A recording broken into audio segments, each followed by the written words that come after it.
Hello everyone. बेटा ਅੱਜ ਆਪਾਂ ਡਿਸਕਸ ਕਰਨ ਲੱਗਿਆ ਕੇਸ ਸਟੱਡੀ ਦੇ ਕੁਐਸਚਨਸ। ਠੀਕ ਹੈ, ਆਪਾਂ ਇੱਕ ਵੀਡੀਓ ਦੇ ਵਿੱਚ ਇੱਕ ਕੁਐਸਚਨ ਡਿਸਕਸ ਕਰਿਆ ਕਰਾਂਗੇ बेटा ਕੇਸ ਸਟੱਡੀ ਦਾ। बेटा जो केस स्टडी के क्वेश्चंस ने ये देखो इस वर्ष फर्स्ट टाइम सीबीएसई ने थोड़े सिलेबस इंक्लूड किए ने बेटा। इस होएगा कि बेटा इनिशियल कुछ इंफॉर्मेशन देके उस तो कुछ क्वेश्चंस पूछे होंगे ने बेटा। बेटा सब तो मैं कहूँगा कि जो तुम्हें इंफॉर्मेशन स्टार्टिंग दी होंगी है बेटा सारी देखो ये सारी इंफॉर्मेशन तुम्हें हजे रीड करने की जरूरत नहीं होंगी। ठीक है, क्योंकि कई क्वेश्चन तो ये एज सच ही सॉल्व हो जाते हैं बेटा। हाँ जिन्नी की इंफॉर्मेशन जरूरत पेगी आप उन्होंने यूज करांगे। जो लगे क्वेश्चन पढ़ के देखूँ ना जी मैं, ठीक है, जरूरत पेगी तो मैं यूज करूंगा, अदरवाइज मैं शायद ऊपर जो इंफॉर्मेशन गिवन है बेटा इन्हों बिल्कुल यूज ही ना करा। ठीक है, कोई तुसी एग्जाम के भी टाइम घट होएगा तो पहला स्टार्टिंग तो क्वेश्चन ही आ जाइए बेटा। ये देखो फर्स्ट क्वेश्चन देखो की है बेटा, फर्स्ट क्वेश्चन से आ जाओ बेटा। कहते find the mid point of line segment joining 617 and 96 बेटा। तो मेरे अकॉर्डिंग ये तो काफ़ी ईजी है बेटा। लगाओ मिड पॉइंट फार्मूला 6 + 9/2 17 प्लस बेटा 16/2 बच्चों। एक कितना बेटा 15/2 33/2 बेटा। फिर नेक्स्ट है कहते distance of the point P from the Y axis कितना होएगा बेटा। देखो पॉइंट P आता है बेटा। ठीक है जी, आप पॉइंट P के कोऑर्डिनेट्स कितने देखो बेटा, ये अपने को लेगा वाई एक्सिस 1 2 3 4। ठीक है बेटा, जब आप नीचे काउंट करिए P ਨੂੰ देखो बेटा ये होएगा बेटा 1 2 3 4 5 6 7 8 9। दो काउंट करो बेटा, सॉरी ये देखो अपने एक्स एक्स हो गया बेटा 1 2 3 4 5 6 7 8 बेटा 8।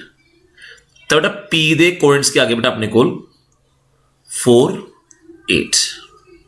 तो किसी भी पॉइंट का बेटा वाई एक्सिस तो डिस्टेंस क्या होंगे वह एक्स कोऑर्डिनेट। तो कितना आंसर बेटा इसका आंसर अपने को बेटा 4 आ जाएगा जी।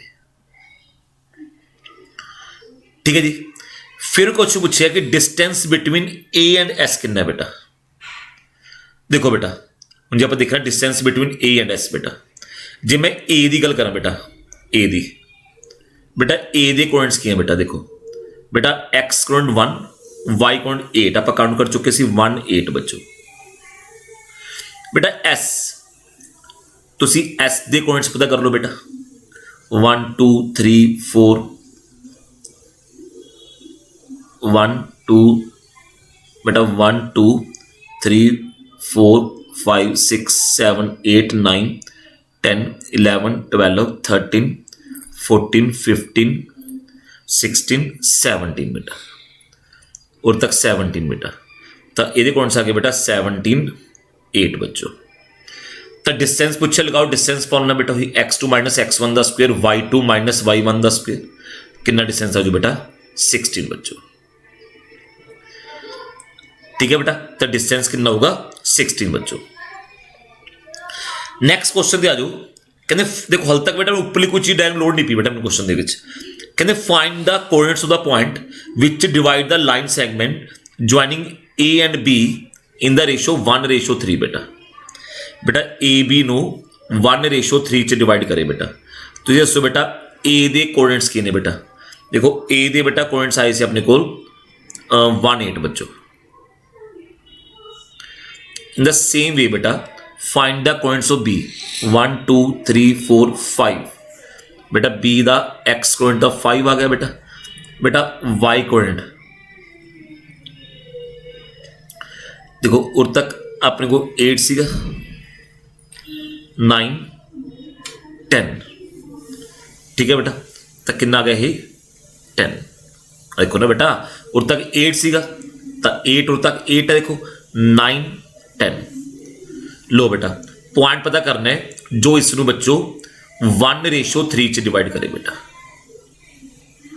तो ही m1 x2 that is 5 + 3 × 1 that is 3 upon बचे 1 + 3 बच्चों, 1 × 10, 3 × 8, 24 अपॉन बच्चों 1 + 3 बेटा। तो कितना आ गया बेटा ये 8/4 दैट इज 2, 34/4 17/2, 17/2 कितना हो बेटा 8.5 बच्चों। तो अपने पास बेटा इसकी आ जाएगी 4th ऑप्शन बच्चों। ठीक है बेटा, देखो नेक्स्ट क्वेश्चन ये देखो कि the point X Y is equal distance from 9, 8 and 17, 8 ता which of following will be hold बेटा। देखो एक्स वाई है, मान लो अपने एक्स वाई पॉइंट ले लिया बेटा, ठीक है, ਉਹਦਾ 9, 8 ਤੇ 17, 8 ਤੋਂ बेटा डिस्टेंस बराबर है। देखियो तो जरूर वही अंडर रूट बेटा x - 9 ਦਾ ਸਕੁਅਰ बेटा y - 8 ਦਾ ਸਕੁਅਰ इज इक्वल टू बेटा x - 17 ਦਾ ਸਕੁਅਰ बेटा y - 8 ਦਾ ਸਕੁਅਰ बच्चों।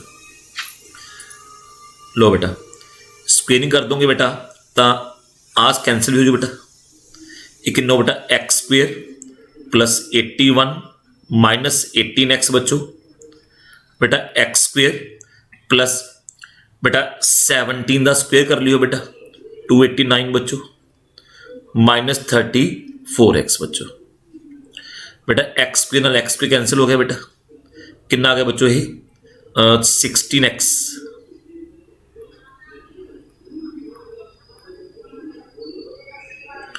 इज इक्वल टू 289 चो बेटा ये माइनस करता 81 तो 802 बेटा।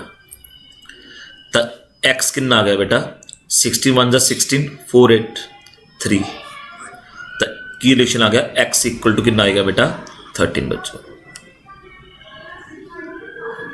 ठीक है बेटा, तो अपने को x कितना आएगा 13 बच्चों।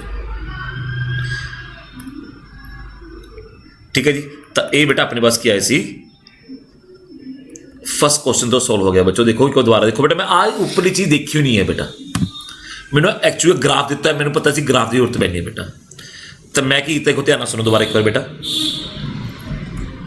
बच्चों, कहते find the mid point of, तो मिड पॉइंट फाइंड कर लिया बेटा 6 + 9/2 बच्चों 17 + 16/2 बेटा। Distance of P from Y X देखो 1 2 3 4 थोड़ा और एक्चुअली पी उरे है बेटा ये, ठीक है। तो ऊपरों हाइट काउंट कर ली बेटा, एक्चुअली पी उरे सी बेटा, थोड़ा जिहा डायग्राम सही नहीं बनी हुई है। 1 2 3 4 5 6 7 8 तक पी के पॉइंट्स क्या आ गए बेटा 4 ते 8 आ गए बच्चों। ठीक है बच्चों, फिर है reference to front view the difference between A and S बच्चों। तो ए ते एस पता कर लो बेटा, देखो देखो ए के पॉइंट्स बेटा 1 8 in the same way S ते बेटा पता कर लियो 4 तो हो गए सीगे 5 6 7 8 9 10 11 12 13 14 15 16 17 बेटा 17 8 हो गए बच्चों। तब by distance formula you can find easily distance बेटा। कहते ए ते बी नू 1:3 च डिवाइड करने वाला पॉइंट पता करो बेटा। लो बेटा, तो ए बी पॉइंट पता कर लिया बेटा, उस तो लगाया अपने इससे बेटा सेक्शन फॉर्मूला बच्चों। देखो बेटा, तो m1 x2 m2 x1 upon m1 + m2 m1 y2 m2 1 m1 m2 x y1 m1 + m2 बेटा। नेक्स्ट बिल्कुल लास्ट सिंपल क्वेश्चन सी बेटा, कहते एक्स वाई पॉइंट बेटा 9 8 ते 17 8 तो इक्वल डिस्टेंस ते है, तो एक्स वाई च रिलेशन क्या होता है बेटा, वही x - 9 का स्क्वेयर y - 8 का स्क्वेयर इज इक्वल टू बच्चों x - 17 का स्क्वेयर प्लस y - 8 का स्क्वेयर। स्क्वेयरिंग करती है कैंसिल भी हो गया बेटा 16x इक्वल टू 208 आ गया बच्चों, x कितना आ गया बेटा 13 बच्चों। ठीक है बेटा, तो फर्स्ट क्वेश्चन सीगा जो आप किया बेटा, इन्होंने ध्यान ना करियो बेटा।